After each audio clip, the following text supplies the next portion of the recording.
Good evening everyone. आज हम discuss कर रहे हैं यूपीएससी का पेपर, है ना। हम इसमें कम क्वेश्चन डिस्कस करेंगे, लेकिन उनको पूरा समझेंगे, एक एक क्वेश्चन के एक एक ऑप्शन को समझेंगे। हम पीएम के एमसीक्यू से स्टार्ट कर रहे हैं ना, जो आज के पेपर में आए होंगे। 6 जून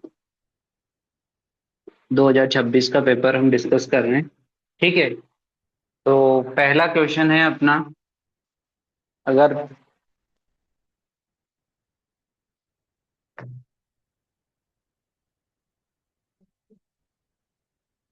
मैंने इसमें पीएम में फिजियो, ठीक है, पैथो,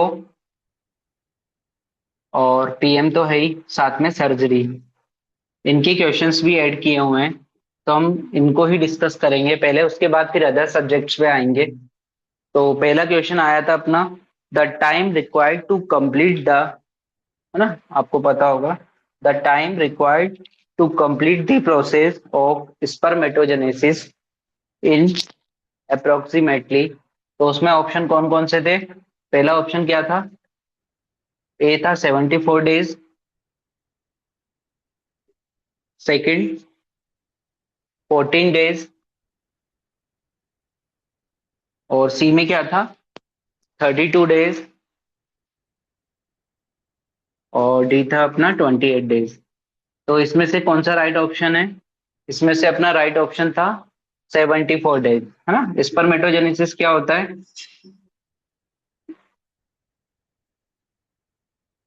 ठीक है, ये भी लिख लेना आप, स्पर्मेटोजेनेसिस क्या होता है। इसकी डेफिनेशन है, spermatogenesis is the process which a sperm are form which a sperms are formed in the seminiferous tubules of the testis।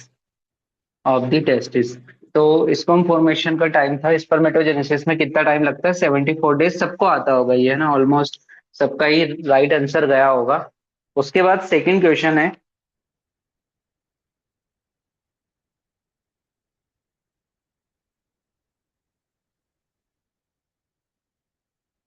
ये थोड़ा बड़ा क्वेश्चन था, है, इसको समझने में भी थोड़ा टाइम लगेगा।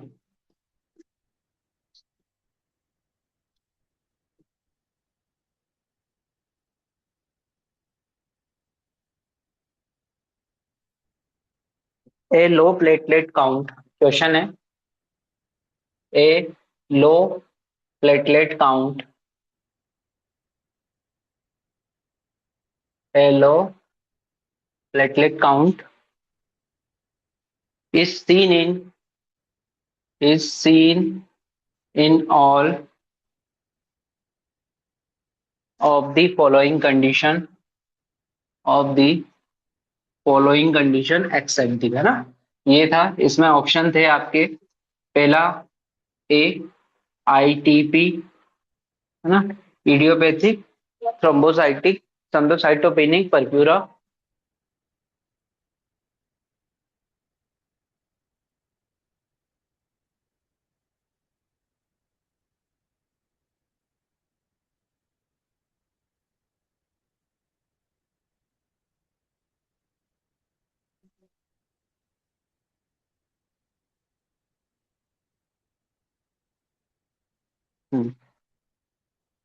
आईटीपी, है ना, पहला ऑप्शन है इसका आईटीपी। सेकंड इसमें था एचएसपी, मैं इसका फुल फॉर्म वही मैं बताऊंगा। थर्ड है आपका एच यू एस, और डी था इसमें के एम एस। तो आईटीपी की फुल फॉर्म थी हमारी इडियोपैथिक थ्रोम्बोसाइटोपेनिक परप्यूरा, है ना, इडियोपैथिक थ्रोम्बोसाइटोपेनिक परप्यूरा। और ये एचएसपी हैनो, ठीक है, स्कोलियन परप्यूरा, ना। इसको अलग अलग नाम से जाना जाता है, जर्मन प्रोनाउंसिएशन है इसका, इंग्लिश प्रोनाउंस भी होता है हिनोच सन लीन परप्यूरा भी बोलते हैं इसको, है ना। स्कोलियन और सन, है ना, दोनों में अंतर है। और ये है हेमोलाइटिक यूरेमिक सिंड्रोम। और ये है के एम एस है कैलाबेक मैरिट सिंड्रोम। ठीक है, तो इसका क्या आंसर था? किसी ने अटेम्प्ट किया था ये क्वेश्चन? हेलो। इसका आंसर था बी। बहुत सिंपल था ये, मैंने पढ़ाया भी हुआ है, क्लासेस में भी पढ़ाया था, लेकिन इसको समझना बहुत जरूरी है। देखिए, अगर हम पहला अगर बात करें हेनॉक स्कोलिन परप्यूरा की, तो इसके अंदर हमें क्या देखने को मिलता है? इसमें वेस्कुलाइटिस देखने को मिलती है ना, ब्लड वेसल्स में इन्फ्लामेशन देखने को मिलता है, और इन्फ्लामेशन की वजह से ब्लीडिंग देखने को मिलती है। ठीक है, जो इन्फ्लामेशन कहाँ होगा? ब्लड वेसल, ब्लड वेसल में स्पेशली आर्टरीज में, आर्टरीज में भी कहाँ? एंडोथेलियल में। ठीक है, उसकी वजह से ब्लीडिंग होती है। ना कि इसमें जो कोज होता है वो लो प्लेटलेट काउंट होता है, इसमें कभी भी लो प्लेटलेट काउंट नहीं होता, और इसी की वजह से इसमें परप्यूरा देखने को मिलता है जो ब्लीडिंग होती है, और इसीलिए इसका जो कलर आता है वो पर्पल कलर आता है इसमें, ब्लीडिंग सरफेस पे। तो ये एक अकेला इसमें था, जिसमें क्या था? परप्यूरा विदाउट लो प्लेटलेट काउंट था ना, तो ये इसका आंसर था। बाकी इस इडियोपैथिक थ्रोम्बोसाइटिक परप्यूरा, इसमें तो हम लोगों को पता है क्या होता है, ऑटो एंटीबॉडीज फॉर्म होती है किसके अगेंस्ट? ऑटो एंटीबॉडीज किसके अगेंस्ट फॉर्म होने लगती है? इसमें फॉर्म होने लगती है प्लेटलेट्स के अगेंस्ट, है ना, जिसकी वजह से हमें क्या देखने को मिलता है? ब्लीडिंग देखने को मिलती है, और है ना, और प्रीमेच्योरली सेल डेवलपमेंट देखने को मिलता है परप्यूरा के अंदर, इसमें जो सेल भी बनेगी प्रीमेच्योरली डेवलपमेंट होने लगती है ना। और इसका क्या करेक्टरिस्टिक बोलते हैं, फीचर आता है? आइसोलेटेड थ्रोम्बोसाइटोपिनिया भी बोलते हैं इसे हम, है ना, आइसोलेटेड थ्रोम्बोसाइटोपिनिया। तो ये तो एक ऑप्शन पहला कट ही गया। फिर आता है हमारा हिमोलाइटिक यूरेमिक सिंड्रोम। इसका क्या होता है? क्लासिकल ट्रायड होता है ना, इसका आपने देखा होगा, इसका क्लासिकल ट्रायड होता है। उसमें क्या होता है? पहला पहला ऑप्शन आपका होता है angio micro angiopathic haemolytic anaemia होगा, है ना, ये अपन ने पढ़ा हुआ भी है ऑलरेडी। सेकंड, इसमें क्या होता है? एक्यूट किडनी इंजरी होगी, एक्यूट किडनी इंजरी। और थर्ड वन क्या होता है? थ्रम्बोसाइटोपिनिया। तो इसलिए इसमें थ्रम्बोसाइटोपिनिया देखने को ही मिलेगा हेमोलाइटिक यूरेमिक सिंड्रोम में। तो ये भी क्या होगा? ऑप्शन से बाहर हो जाएगा। नेक्स्ट आता है कालाबैक मैरिड सिंड्रोम। कालाबैक मैरिड सिंड्रोम में क्या होता है? एक तरह का ये ट्यूमर होता है वेसल्स का, है ना, जिसे हम क्या बोलते हैं? बहुत रेयरली होता है, लाइफ थ्रेटनिंग कंडीशन देखने को मिलती है। ब्लड वेसल्स में क्या होने लगता है? उसमें ट्यूमर फॉर्म होने लगता है। अब जब जैसे इसकी जो ब्लड वेसल से प्लेटलेट्स क्रॉस करती है, तो ये क्या करने लगता है? प्लेटलेट्स को यहीं पे रोक लेता है, और यहीं रोकने के बाद क्या करता है? वहां पे इसको डैमेज कर देता है। इसकी वजह से डैमेज तो करेगा ही, साथ साथ में प्लेटलेट्स क्या होंगी? प्लेटलेट्स की जो वो है काउंट, वो कम होने लगता है। जैसे जैसे प्लेटलेट्स का काउंट कम होने लगेगा, तो इसमें भी हमें क्या देखने को मिलता है? थ्रम्बोसाइटोपिनिया देखने को मिलता है। ठीक है, और इसका जो ट्यूमर ट्यूमर होता है, इसको हम क्या बोलते हैं? केपोसी फॉर्म, है ना, एक और नाम से जाना जाता है केपोसी फॉर्म। पूरा नाम है इसका केपोसी फॉर्म हीमो एंजियो एंडोथेलियोमा, है ना, हीमो एंजियो एंडोथेलियोमा इसका पूरा नाम होता है। ये रेयरली होता है, but where life threatening condition या डेंजरस कंडीशन होती है। तो ये आपका ऑप्शन है सेकंड, इसका आंसर था क्वेश्चन नंबर 2, है ना, HSP। क्लियर? इसमें कोई डाउट है तो आप पूछ सकते हैं।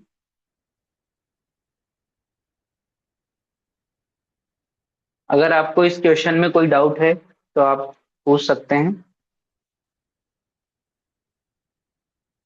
बाकी इसकी रिकॉर्डिंग भी आपको अवेलेबल करा दी जाएगी। थर्ड क्वेश्चन पे आते हैं हम।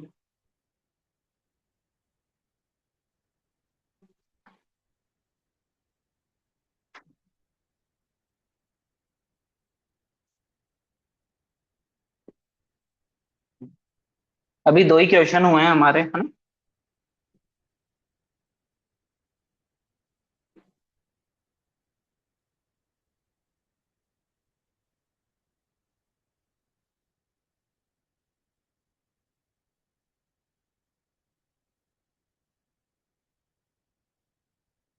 ये भी थोड़ा इंपॉर्टेंट क्वेश्चन है। ठीक है। ए 1 ईयर चाइल्ड, एक 1 ईयर का चाइल्ड है, इन इज फाउंड टू हैव, ना, अब वो क्या लेके आया है, उसमें जो कैल्शियम का लेवल है ना, सीरम कैल्शियम उसका क्या है, लो है। Next, high serum phosphate, high serum phosphate high है उसका। नेक्स्ट, जो एल्कलाइन फॉस्फेट है वो भी क्या है, बढ़ा हुआ है, एलिवेटेड है। साथ में पेशेंट को क्या है, सीजर्स हैं। ठीक है। अब हमें डायग्नोसिस करना है कि पेशेंट को क्या है। पहला ऑप्शन है सीकेडी, सेकंड ऑप्शन है न्यूट्रिशनल रिकेट्स,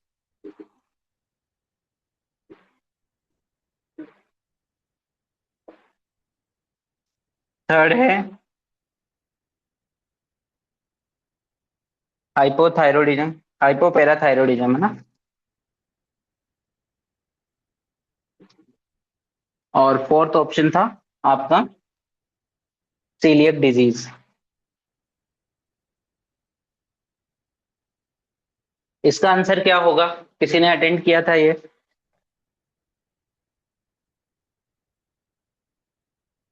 ये क्वेश्चन अटेंड हुआ था किसी से?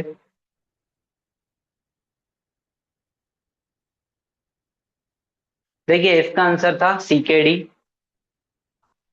इसका आंसर आएगा सीकेडी। कैसे आता है सीकेडी में, क्या होता है? देखिए जब भी सीकेडी आता है आपका मेन चीज याद रखना, सीरम कैल्शियम लेवल डिक्रीज होने लगता है ना। क्यों? क्योंकि जो विटामिन डी है वो कहाँ बनता है, वो रेनल सिस्टम से रिलेटेड होता है। अभी हम उधर नहीं जा रहे वरना टाइम लग जाएगा ना। रेनल सिस्टम से रिलेटेड होता है। अगर किडनी फेल होती है तो साथ साथ पे क्या जाता है, सीरम कैल्शियम का लेवल भी कम होने लगता है। और जब जब सीरम कैल्शियम का लेवल कम होता है, कौन एक्टिवेट होता है, पैराथायरॉयड हार्मोन। पैराथायरॉयड हार्मोन क्या करता है, ये एक्टिविटी को इंक्रीज करता है, कैल्शियम को मतलब ब्लड में कैल्शियम को लाने को, उसके लिए क्या करता है ये, ओस्टियोक्लास्ट करवाता है, ओस्टियोक्लास्ट। ठीक है। और जब ओस्टियोक्लास्ट कराएगा तो क्या होगा, कैल्शियम भी ब्लड में आएगा, और साथ साथ में ये फॉस्फेट को भी क्या करेगा, इंक्रीज करवाता है। ठीक है। एक चीज याद रखना, फॉस्फेट का जो एक्सक्रिएशन है वो कौन कराता है, रेनल सिस्टम। इस केस में क्या होने वाला है, किडनी क्या है, खराब है, तो यहाँ पे फॉस्फेट का क्या होगा, फॉस्फेट बाहर निकलेगा क्या, नहीं निकल पाएगा, इसलिए क्या होगा, high serum phosphate level increase देखने को मिलता है ना। 2 पॉइंट्स हो गए हमारे। अब थर्ड पॉइंट, जब भी बोन की से कैल्शियम बाहर आता है ना, ओस्टियोक्लास्ट एक्टिविटी होती है, उसकी वजह से हमें क्या देखने को मिलता है, बोन की रीमॉडलिंग होती है ना, रीमॉडलिंग।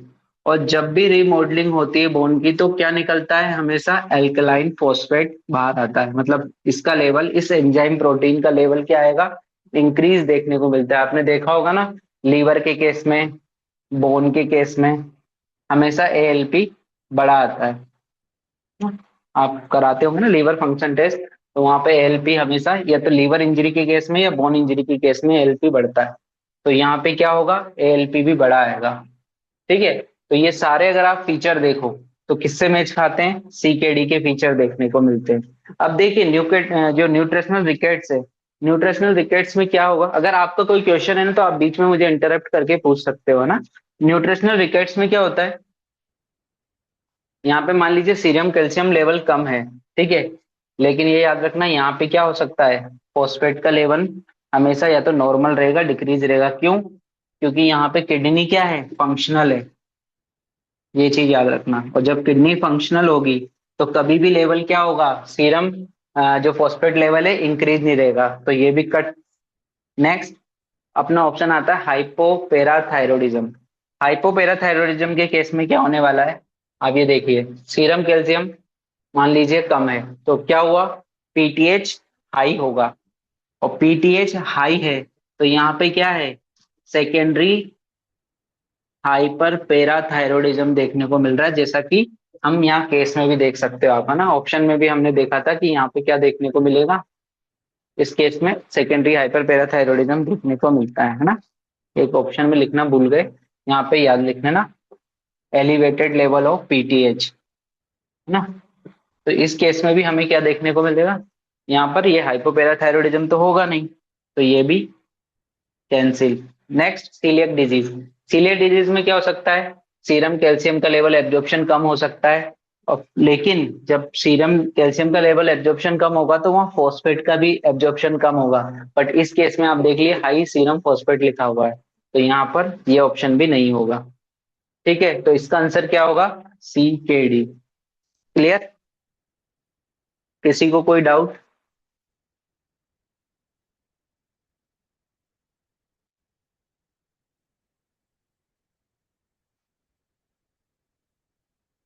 अच्छा, एक क्वेश्चन है मेरा, आप लोग अगर रेस्पॉन्स देंगे ना तो शायद मुझे थोड़ा सा अच्छा लगेगा। अगर आप थोड़ा सा बस बताएं, या नहीं आए तो मना करें कि नहीं आता है, ठीक है, लेकिन अगर थोड़ा हाँ या ना कुछ बोलेंगे तो थोड़ा सा सही रहेगा। हिनोक स्कोलियन परपुरा को दूसरा किस नाम से जाना जाता है, ये क्या होता है ये, इसमें होता क्या है?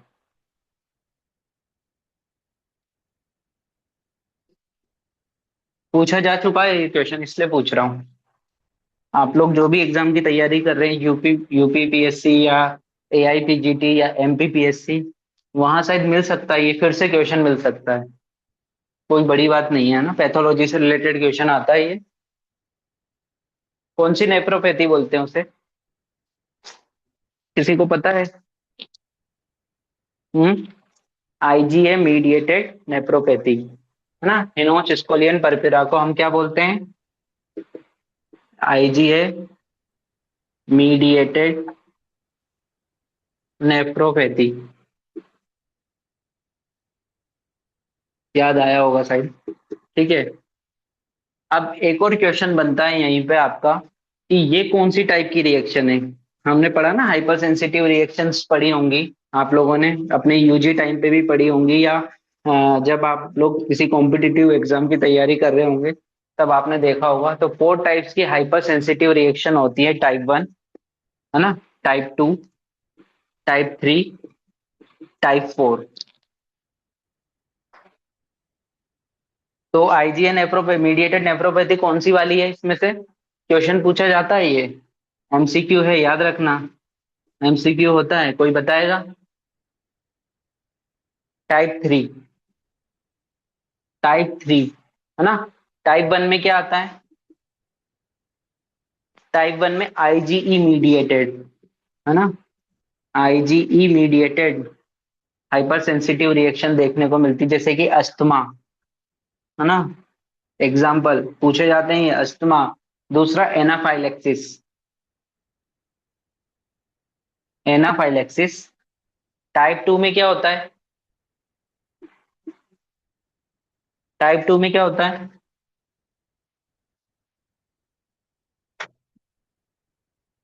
टाइप 2 इज एंटीबॉडी मीडिएटेड, है ना, एंटीबॉडीज मीडिएटेड रिएक्शंस होती है। एग्जाम्पल, है ना, Goodpasture syndrome, Goodpasture syndrome is example of इसका टाइप 2 का।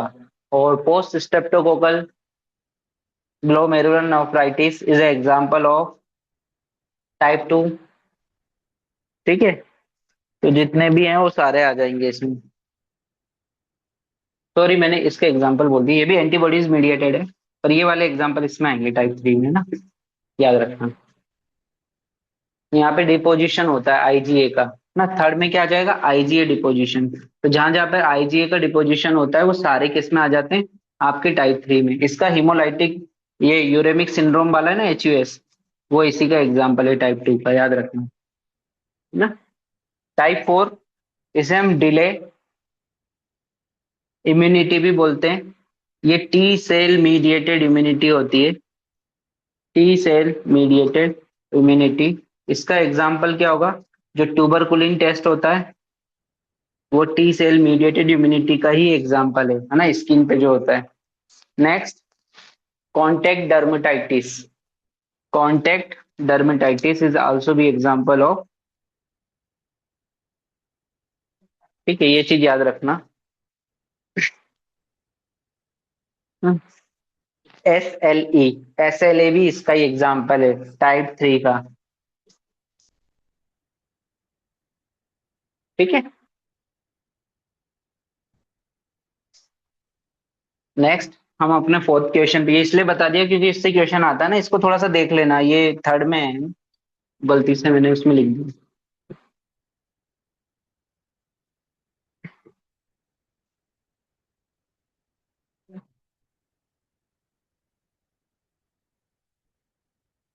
HSP is a example of type 3 hyper sensitive reaction. ठीक है। इससे रिलेटेड तीन चार पॉइंट याद रखना। HSP से पहला तो टाइप 3 IgA नेफ्रोपैथी, और ये एक ऐसा परप्यूरा है जिसमें क्या नहीं होता, थ्रम्बोसाइटोपिनिया नहीं देखने को मिलता।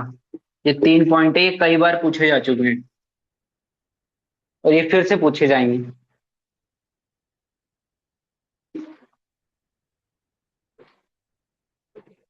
Next, question number fourth.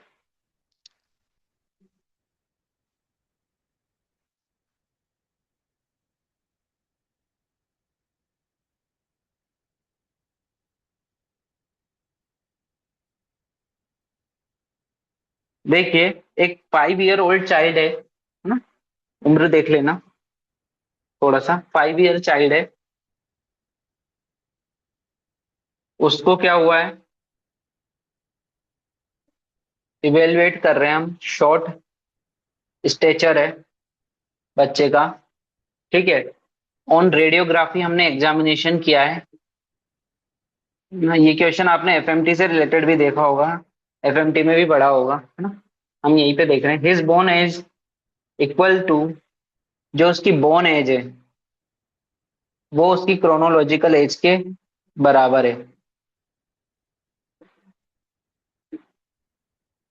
As के बराबर है। तो इनमें से कौन सा ऐसा मोस्ट लाइकली भी डायग्नोसिस, आपका क्या डायग्नोसिस बनता है कि बच्चा शॉर्ट स्टेचर क्यों है? पहला cause, familial short stature. B, constitutional growth delay.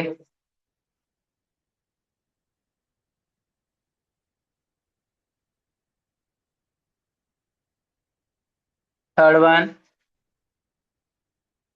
Growth hormone deficiency. Growth hormone deficiency. और फोर्थ पॉइंट है आपका कंजेनाइटल हाइपोथायरॉयडिज्म। Congenital hypothyroidism. क्या आंसर होगा इसका? तो इसका आंसर होगा आपका answer number 1, familial short stature. Familial short stature क्यों? देखिए, जब भी हम बोन एज को देखते हैं और रेडियोलॉजिकल एग्जामिनेशन करते हैं, तो वो हमेशा हम कहाँ का करते हैं,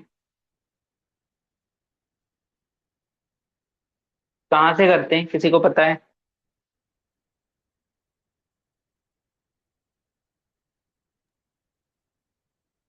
लेफ्ट। किसी कुछ बोलना चाह रहा है? बताइए बताइए। लेफ्ट, लेफ्ट हैंड और रिस्ट का एग्जामिनेशन से पता करते हैं। तो इसके एग्जामिनेशन से हम बोन एज का पता करते हैं, अपने इतने काम का नहीं है, बट बस पता होना चाहिए, तो वहां से हम क्रोनोलॉजिकल एज बच्चे की निकाल लेते हैं, है ना।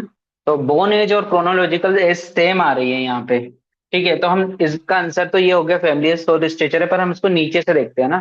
तो कंजेनाइटल हाइपोथायरॉयडिज्म, इसमें हमेशा याद रखना बच्चे की एज डिले होगी, मतलब बोनी एज डिले होगी, और क्रोनोलॉजिकल एज ज्यादा होगी। यहाँ पर बोनी एज के कंपेयर में क्रोनोलॉजिकल एज ज्यादा होगी, क्यों? क्योंकि इतने अच्छे से डेवलपमेंट नहीं हो पाएगा। सेम एज क्या होगा, GH डेफिशिएंसी, अगर ग्रोथ हार्मोन की डेफिशिएंसी होगी तो बच्चे की जिस अकॉर्डिंग एज है उस अकॉर्डिंग उसकी जो बोन एज है वो डेवलप नहीं कर पाएगी। यहाँ पे भी क्या होगा, बोन एज के कंपेयर में क्रोनोलॉजिकल एज ज्यादा होगी। सेम ऐसे ही कॉन्स्टिट्यूशनल ग्रोथ डिले, वहां पे भी क्या होगा, अगर इन जनरल बच्चे की ग्रोथ क्या हो रही है, डिले हो रही है, मीन्स उसकी बोर्न एज भी क्या होगी, डिले होगी। यहाँ पे भी क्या होगा, क्रोनोलॉजिकल एज ज्यादा होगी। तो ले दे के बचता क्या है, अगर दोनों ही कंडीशन सेम है तो हम फैमिली को देखेंगे। फैमिली में क्या देखेंगे कि अगर मदर की हाइट कम है, फादर की हाइट कम है, या ग्रैंड फादर की हाइट कम है, तो बच्चे की भी नॉर्मली हाइट क्या होने वाली है, शॉर्ट स्टेज होने वाला है। क्लियर।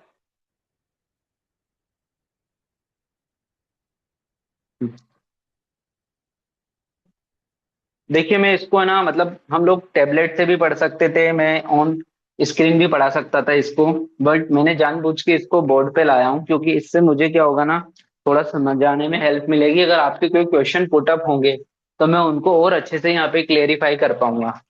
तो अगर आप लोग क्वेश्चन करेंगे तो मुझे अच्छा लगेगा ना।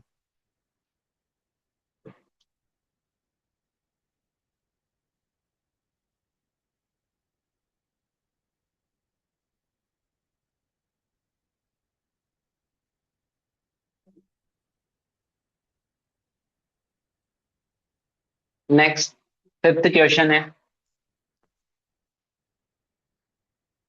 Question number 5।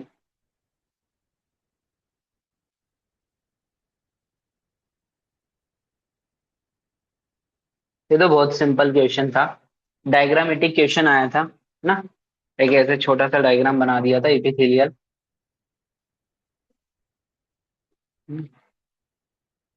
ये मान लो बोवेल ही है, या कुछ और है ना। एक एपिथेलियल सेल अलग है, ये एपिथेलियल लाइनिंग है, ठीक है। और ये एक एपिथेलियल लाइनिंग है, कोई भी टिश्यू की। और एक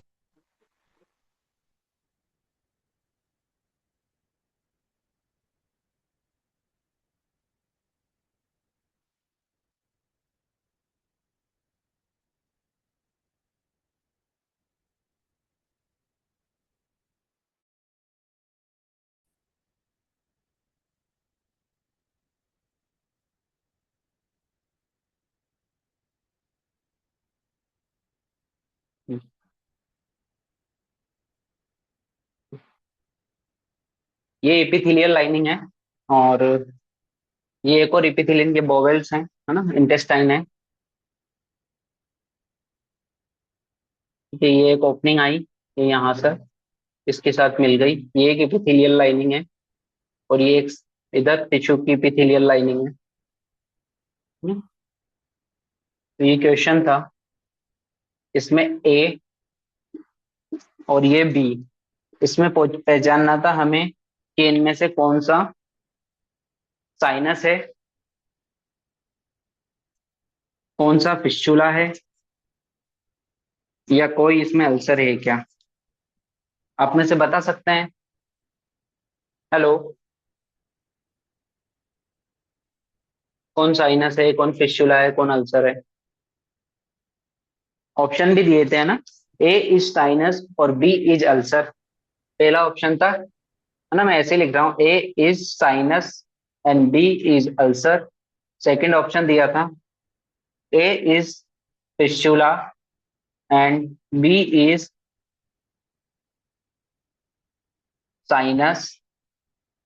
थर्ड ऑप्शन था, A is ulcer and B is fistula.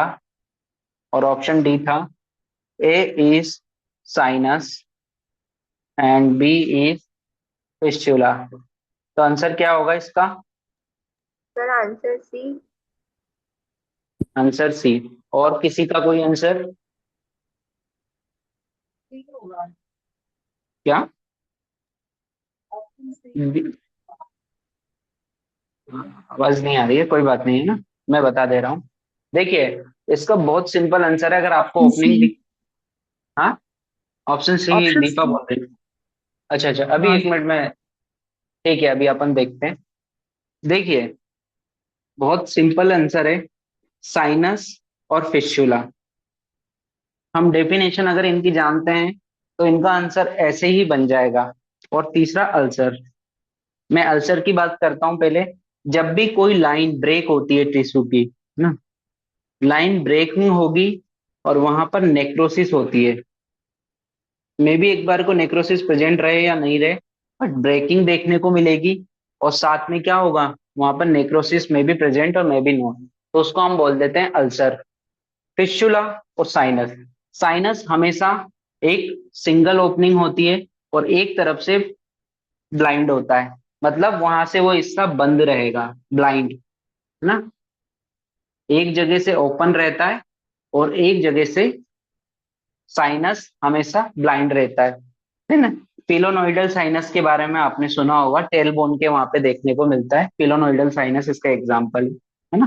तो ये क्या है, वहां से ओपनिंग है और एक तरफ से बंद है। तो आप अगर पहली इमेज देखो तो ये यहाँ पे क्या है, इस एरिया पे आके ब्लाइंड है, बंद है। ठीक है। Second condition, fistula. हमेशा फिस्टुला याद रखना, दो ओपनिंग देखने को मिलेगी। जब भी टू ओपनिंग देखने को मिले, हम उसको क्या बोल देते हैं, फिस्टुला। ठीक है। ये आपको क्या देखने को मिल रही है, टू ओपनिंग्स देखने को मिल रही है। तो आपका आंसर क्या होने वाला है, D. A is sinus and B is fistula. कौन सा ऑप्शन में था, पहले में देखो, पहले में साइनस दिया है लेकिन सेकंड में आंसर डाल दिया, तो ये ऑप्शन गलत। सेकंड ऑप्शन फिस्टुला पहला, गलत। थर्ड ऑप्शन पहला अल्सर है क्या, नहीं। तो डी, ए में क्या आएगा, साइनस, और बी में फिस्टुला। करेक्ट। तो ये आपका आंसर है इसका। तो ये चीज याद रखना, ये बहुत मतलब बेसिक चीज है लेकिन आनी चाहिए हमें। करेक्ट। किसी को कोई क्वेश्चन पूछना है क्या। देखो इसका नाम भी होता है ना, इसको बोलते हैं इंटेरोक्यूटेनस फिस्टुला। इंटेरोक्यूटेनस फिस्टुला नाम है इसका। मतलब ये मान लीजिए आपकी बाहर की स्किन है और ये अंदर बॉवेल्स हैं, है ना, इंटेस्टाइन्स है। तो इसके बीच में जो फिस्टुला फॉर्म होता है, इसे इंटेरोक्यूटेनस फिस्टुला बोलते हैं। होता है ऐसा ना। तो यही उस फिस्टुला का एग्जाम्पल है। अगर आप और एग्जाम्पल देखना चाहो तो आपने सुना होगा वेसिको वेजाइनल फिस्टुला, है ना, जो ब्लेडर होता है और जो वेजाइना होती है उसके बीच में फिस्टुला फॉर्म हो जाता है, तो उसे वेसिको वेजाइनल फिस्टुला बोलते हैं। और एनाल फिस्टुला बहुत कॉमन है, एनाल फिस्टुला ये देखने को मिलता है। इसके अलावा इसका एग्जाम्पल इस पिलोनोइडल साइनस। ठीक है। क्रोनिक ओस्टियोमाइलाइटिस साइनस, कई बार आपने देखा होगा ना, बोन के अंदर एक ओपनिंग बन के रह जाती है ना। कई लोग ओस्टोमाइलाइटिस की कंडीशन देखने को मिलती है बोन्स में, वहां हमें देखने को मिल सकता है। ठीक है। तो ये आज के लिए मैंने 5 क्वेश्चन बनाए हैं। इस नेक्स्ट हम ऐसे ही सीरीज स्टार्ट कर रहे हैं कि वहां हम डेली थोड़ा बहुत डिस्कस करेंगे, कभी इस पेपर का कभी दूसरे पेपर का। तो इससे हमारी थोड़ी सी नॉलेज बढ़ेगी। अगर आपको इनसे आज से रिलेटेड कोई क्वेश्चन पूछना है तो आप पूछ सकते हो। सर अगर ए ऑप्शन साइनस नहीं होता और अल्सर होता तो उसका डायग्राम कैसे बनता? एक सेकंड बता रहा हूँ।